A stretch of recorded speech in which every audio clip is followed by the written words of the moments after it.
Bienvenidos de nuevo a matemáticas.net. Vamos a continuar con nuestro ciclo de vídeos sobre las funciones hiperbólicas. En este tercer vídeo vamos a ver la inversa local del coseno hiperbólico de x y vamos a continuar dibujando las gráficas, viendo el procedimientos simples para dibujar las gráficas del seno, el coseno y la tangente hiperbólica. Comenzamos analizando la existencia de inversa local para el coseno hiperbólico de x. Hemos visto que esta función es par y por tanto sabemos que no es inyectiva. Bueno, su dominio es todo R, es de clase C infinito y su derivada es el seno hiperbólico. Bien, podríamos analizar sus intervalos de crecimiento y decrecimiento para ver qué rama podemos elegir a la hora de hacer la inversa local. Vamos a hacerlo así. Si derivamos, hemos dicho que nos dará el seno hiperbólico de x, que es e elevado a x menos e elevado a menos x partido 2. Si igualamos a 0 para sacar los puntos críticos de primera especie, tendríamos que e elevado a x menos e elevado a menos x es igual a 0. Si multiplicamos ambos miembros de esta expresión por e elevado a x, sería e elevado a 2x menos 1 igual a 0. ¿Vale? E elevado a x por e elevado a x, e elevado a 2x, y e elevado a x por e elevado a menos x, e elevado a 0, que es 1. Así que tendríamos e elevado a 2x igual a 1, y de aquí obviamente sacaríamos que x sería 0. Así que solamente aparece un punto crítico, que es el 0. ¿Qué pasa con él? Pues si pensamos en un valor anterior al 0 y lo sustituimos aquí, por ejemplo, el menos 1, tendríamos e elevado a menos 1 menos e elevado a 1 partido 2. Como sabemos que la función exponencial es estrictamente creciente, la función exponencial directa, esta, pues obviamente e elevado a 1 será más grande que e elevado a menos 1, porque 1 es más grande que menos 1. Así que esto será negativo y aquí la función será decreciente.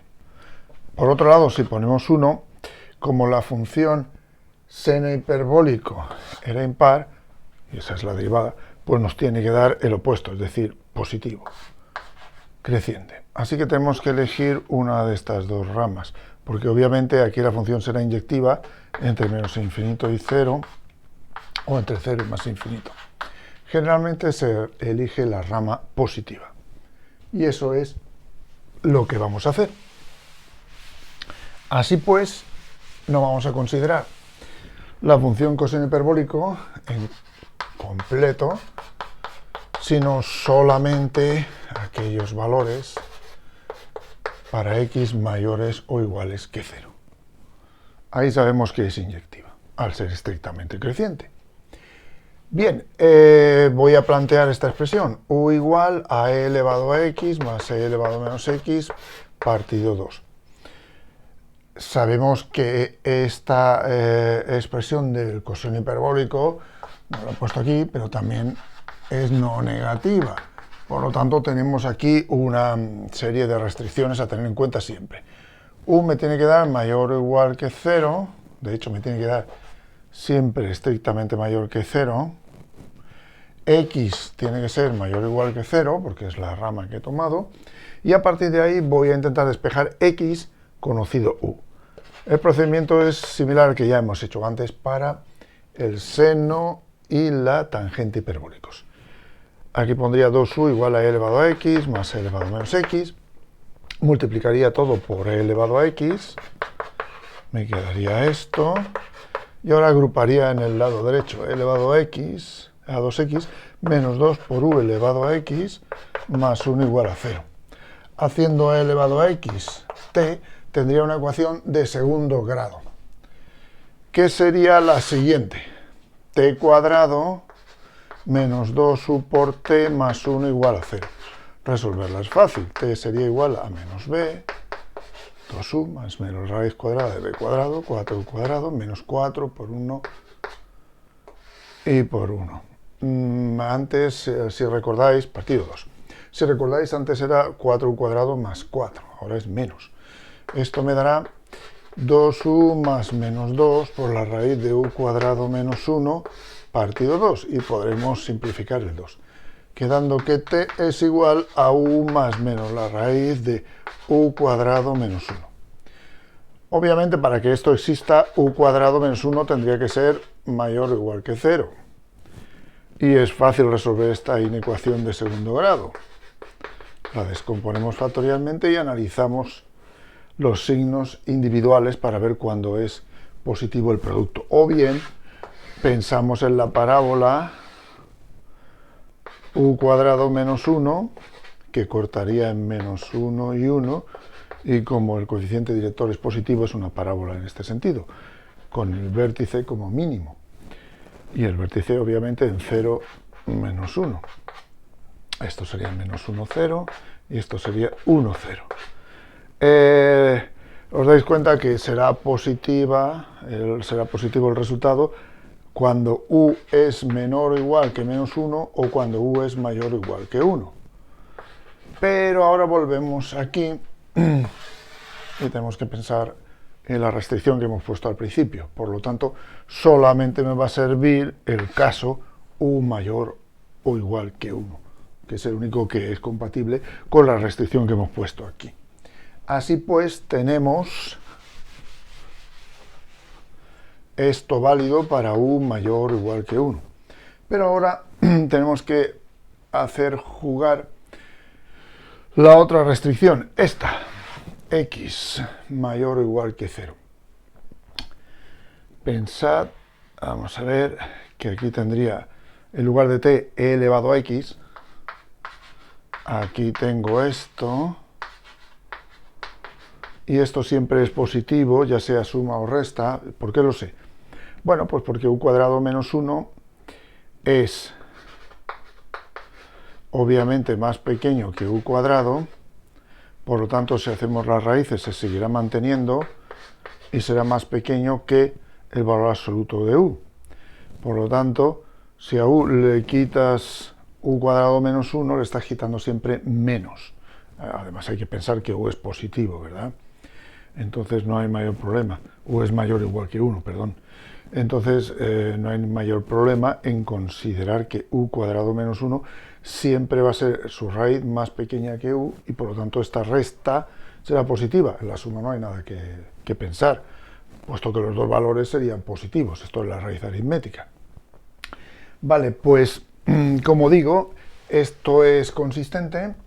Y ahora, si hacemos el logaritmo neperiano, quedaría x igual al logaritmo neperiano de u más menos raíz de u cuadrado menos 1. Y aquí es donde aparece ya x con la consideración del principio, ¿vale? X mayor o igual que 0.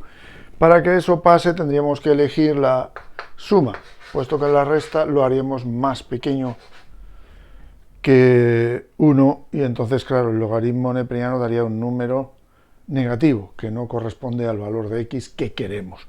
Por lo tanto, esto queda así. Y esa sería la inversa local. ¿Vale? ¿Qué significa eso? Vamos a verlo como ya lo hemos hecho antes. Significa lo siguiente. Si consideramos la recta real y los x mayores o iguales que 0, estamos considerando el intervalo abierto 0 más infinito. Y en ese intervalo es donde hemos restringido el coseno hiperbólico para tener una función inyectiva y por tanto una inversa. Si cogemos un valor de estos x, obtenemos un valor de estos u en el intervalo u mayor o igual que 1, es decir, 1 más infinito.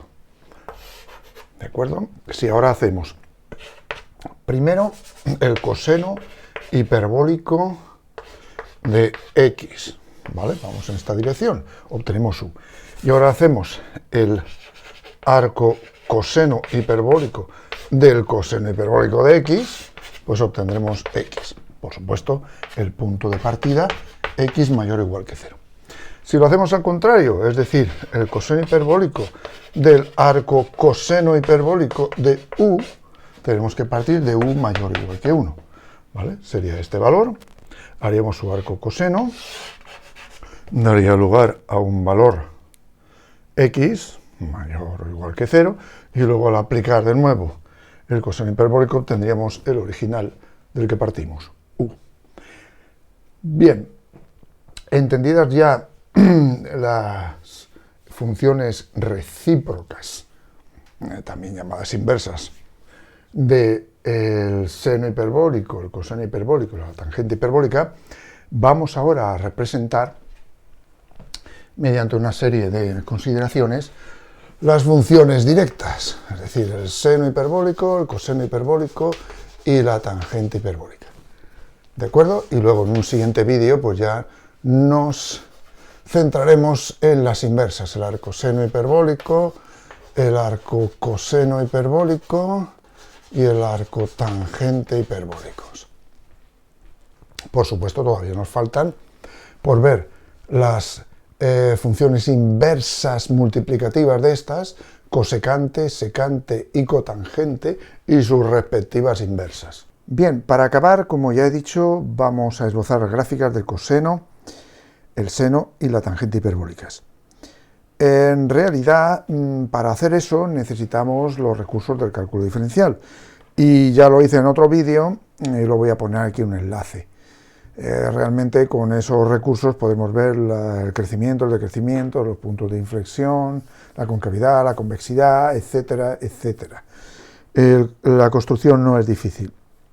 Realmente lo que quiero hacer aquí es ilustraros en una construcción geométrica del coseno y del seno hiperbólico, basadas en su propia definición como combinación lineal de las exponenciales, ¿vale? De estas dos exponenciales. Aquí en GeoGebra tengo la exponencial de x y la exponencial de menos x. Como veis en verde la exponencial de x creciente y en rojo la exponencial de menos x decreciente. Si quisiera encontrar el coseno hiperbólico, tendría que hacer la semisuma de estos dos valores, lo cual equivale a lo siguiente. Fijaos, voy a coger un segmento que empiece en, por ejemplo, la exponencial de menos x y llegue a la exponencial de x, ¿vale? Sería el segmento AB. Si quisiera encontrar el punto medio de este segmento, eso equivaldría a sumar los valores de e elevado a menos x, es decir, este valor, desde el eje x, con este otro valor, ¿vale? Que corresponde al valor de la exponencial de x, e elevado a x, ¿vale? Este con este. Y luego dividirlo entre 2. Eso equivale a coger este segmento, el AB, y encontrar su punto medio. Y eso es lo que voy a dibujar aquí. El punto medio de este segmento, AB. ¿Lo veis? Sería el punto F. Análogamente puedo hacer eso por el otro lado. Es decir, de nuevo cojo un segmento, aquí empezaría en e elevado a menos x y acabaría en e elevado a x, pero en vertical, es decir, siempre con la misma abscisa, a ver si lo hago bien, y elegiría el punto medio.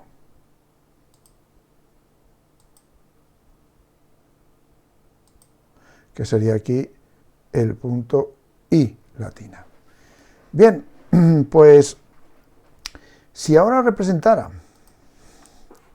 el coseno hiperbólico de x, tendría que pasar por esos puntos que acabo de crear. Y como veis, así es. En azul veis el coseno hiperbólico y pasa por los puntos I latina y F, que son los puntos medios de esos segmentos que hemos creado a partir de las gráficas de las exponenciales de x y de la exponencial de menos x.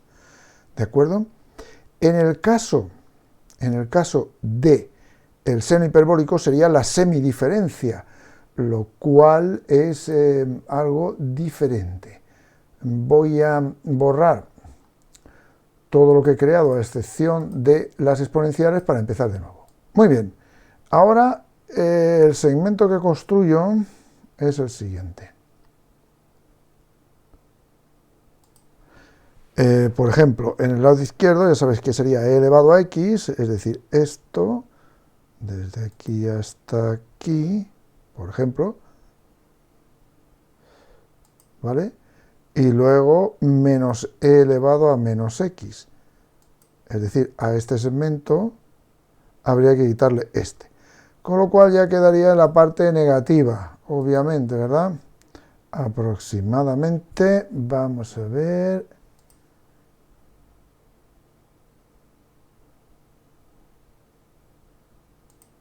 Así. ¿Vale? Bien, pues el punto medio de este segmento sería ahora por donde pasaría el seno hiperbólico. Análogamente tendríamos que hacerlo en el otro lado. Cogeríamos e elevado a x,